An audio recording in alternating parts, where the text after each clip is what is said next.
so we're back from that little test session. Car's back in the garage. I had a list of stuff that I wanted to do before. I didn't really get to do all of that before the little testing day, but I at least had the differential in. The differential was like one of the biggest testing things I wanted to do, because if I go and do a clutch kick at Clutch Kickers, which is pretty ironic, right? And the differential blows out, I'd rather it blow out at OSW and have time to swap back the other diff and just drive the car with the same setup versus having to swap it out at the track. I'm gonna bring mine just in case, but you know, I'm hoping that doesn't happen. And by the feels of it and sounds and everything, it sounded good. No clunking noises, no nothing. The axle that I had on the right hand side that I swapped with the new one, turns out like the splines or something had like some rust in there. And me being a caveman, tried to like drive the splines in, which I don't even know why I did that, but I tried. So it stripped the nut, it stripped the threads on the axle, and it's junk now. The axle's junk. Basically, I had to swap out the axle for another one, and now it's good. And what was happening was, since you can't really get that axle tight, the wheel bearing actually moves around because the axle is what keeps it tight. So if you ever pull out your axles, don't drive your car. You know, if you have welded diff, don't drive your car without at least the end of the axle in. Anytime I would go to drift, basically the wheel would move around a little bit and it would like compress my brake pads in. So when I would go and hit the brakes, it would be like as if you just did a fresh brake pad change and you have no brakes for that immediate press. So it was pretty funny feeling. I have the clutch delay valve. I'll be putting that in shortly.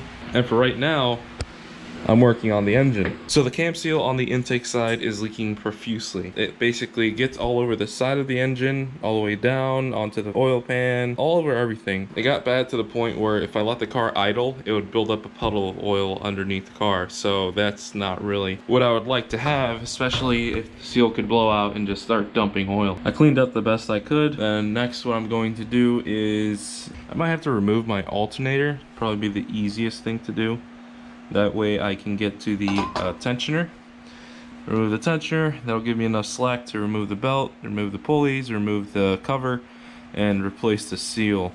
It's pretty funny that just to work on this corner here, you have to remove everything. But hey, my crank pulley came out 3,000 million gajillion times easier.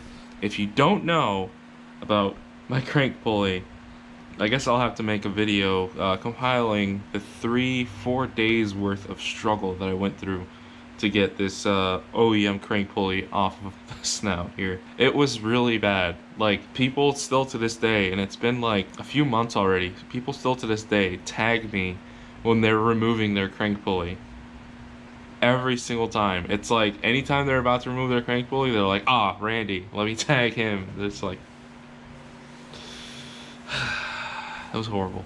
It was horrible. So this is the old seal. It looks like it was coming out a little bit from where it's supposed to sit. So I replaced it with the new one. So I made a little mod to the back cover. You can see little holes now on the cover.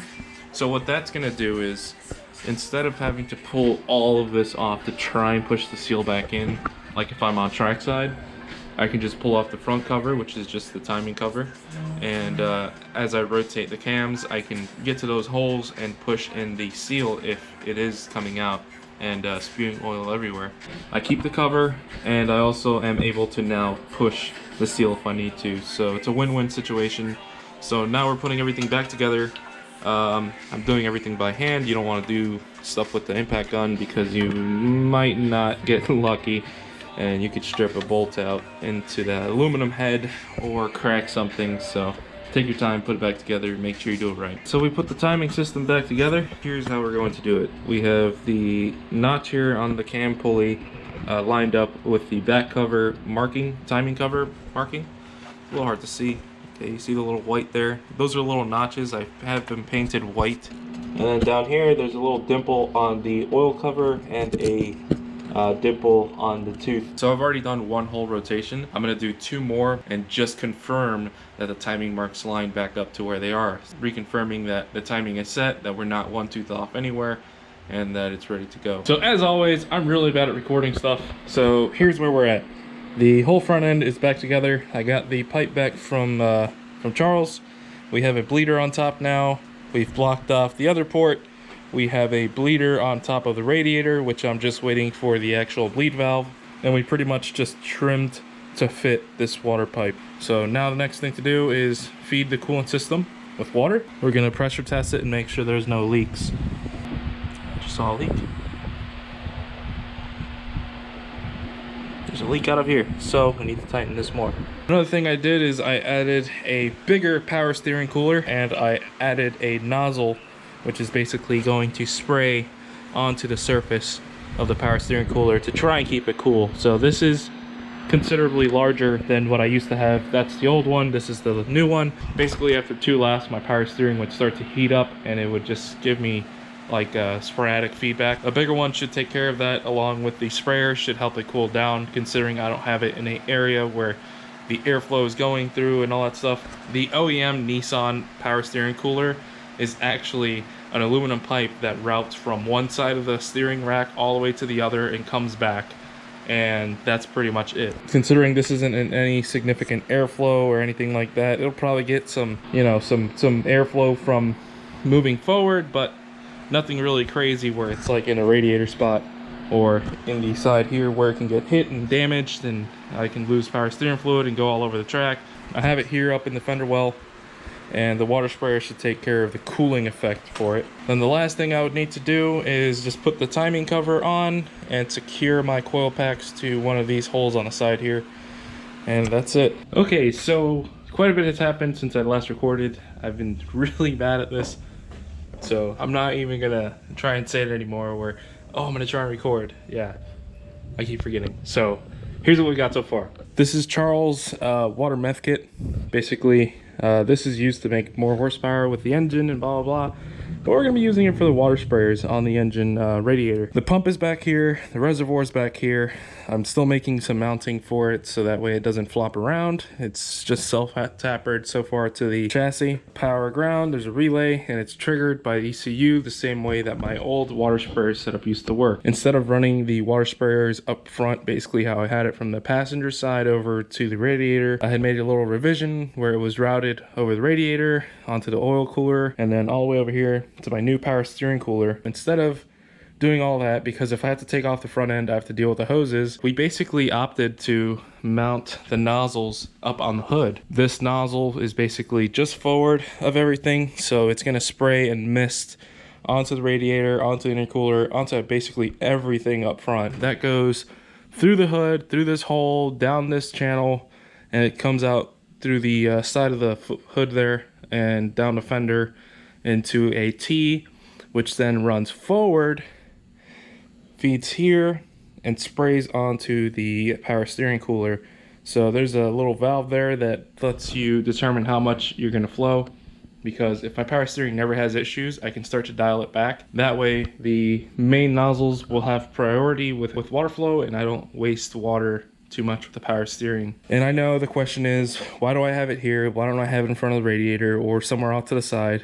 I figured if I put it down there, I don't really have a crash bar that's low enough to protect if I hit a cone. If I go off-roading or something, I don't want to have the cooler low to where it could get damaged by hitting anything. So if I get into a little, you know, tap or something, nothing should really happen. So that works. The misting is insane.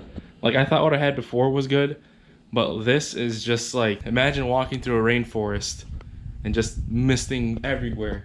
It's insane. So yeah, other than that, we installed the FDF steering angle kit made by FDF Race Shop, and I'm also working with Drift HQ. I still haven't got it set up yet. I still haven't towed it. I haven't done all the initial setup.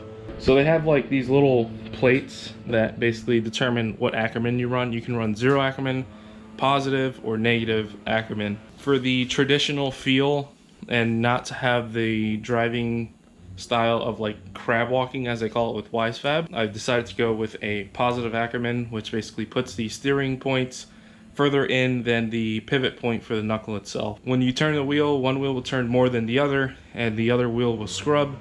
And then with 0 Ackerman, they both turn evenly. Yeah, I've decided to go with the positive Ackerman setting, so it scrubs the inside wheel and kind of pulls the car into the drift. We'll give it a shot at the track, and if I don't like it, it's as quick as just a couple of bolts, and then you can take off the tie rod and replace the plates and put it back together and send it on its way. But yeah, everything's pretty much ready. In addition to the steering kit, the next thing I added was the clutch delay valve. which is right here. Let me light it up with a flashlight. Right there. So the clutch delay valve is routed from the master over to the clutch delay valve, and now from the clutch delay valve down to the slave cylinder. So when you hit the clutch, it disengages as fast as you press it. When you let it go, there's an orifice or a nozzle inside of the actual clutch delay valve that restricts the flow coming back from the slave cylinder.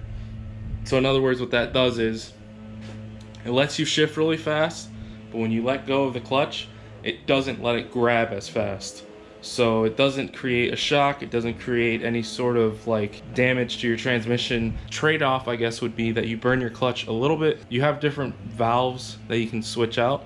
So if you get like one that's really slow, you can really burn your clutch, and if you get one that's like just a mild, it's a lot better for your transmission and everything. I'm trying to save the drivetrain, the axles, everything, because when it comes down to it, if it comes down to burning a clutch versus blowing up a transmission, I'd rather burn a clutch all day. That's where we're at right now. Just mounting this up, and then we'll probably take it over to the shop. I need to finish installing the steering rack bushings, because right now with this kit on, I've noticed that my steering rack is still moving even with one side solid. So yeah, we're gonna have to put both sides on. I thought I might be able to get away with it, but nah, it's not a good idea. So I'm gonna have to loosen like the engine mount, lift up the engine a little bit, and basically lift up the steering rack to replace the bushings, which isn't that bad when you're done doing it on a lift. So we'll do that on the lift.